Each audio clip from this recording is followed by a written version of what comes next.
Lors d'un entretien, Paris a averti Moscou que le déploiement de mercenaires dans la bande sahélo-saharienne serait inacceptable. Paris a averti vendredi Moscou que le déploiement de mercenaires de la société paramilitaire russe Wagner dans la bande sahélo-saharienne serait inacceptable, lors d'une rencontre ministérielle à Paris, selon un communiqué de la diplomatie française.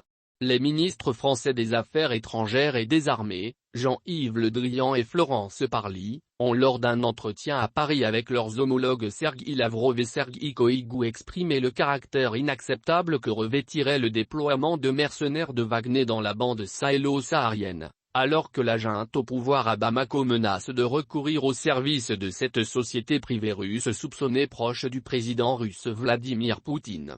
Les deux ministres français ont réitéré leur message de fermeté quant au risque de déstabilisation régionale et d'atteinte aux intérêts de la France et de ses partenaires engagés dans la lutte contre le terrorisme au Sahel, insiste le communiqué. Ces derniers mois, les relations entre la France, ex-puissance coloniale et partenaire historique, et le Mali se sont dégradées, après un nouveau coup d'État à Bamako. Dans la foulée, Paris a entrepris en juin de réorganiser son dispositif militaire au Sahel, en quittant notamment ses 3 bases les plus au nord du Mali pour le recentrer autour de Gao et Ménaka, aux confins du Niger et du Burkina Faso.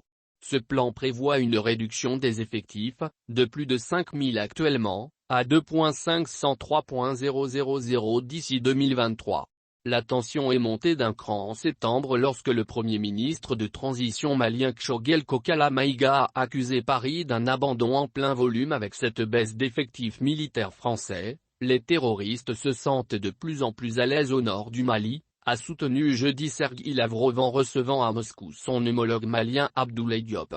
Les chefs des diplomaties russes et maliennes ont réaffirmé à cette occasion leur souhait de poursuivre le partenariat militaire entre les deux pays, arguant d'un risque terroriste renforcé par le retrait partiel des troupes françaises. Sergueï Lavrov a indiqué que Moscou continuerait de livrer des équipements, des munitions, des armements et à former des officiers maliens pour que Bamako puisse se défendre efficacement contre la menace terroriste. Lui et Abdoulaye Diop ont en revanche démenti tout contrat entre Bamako et des sociétés militaires privées russes.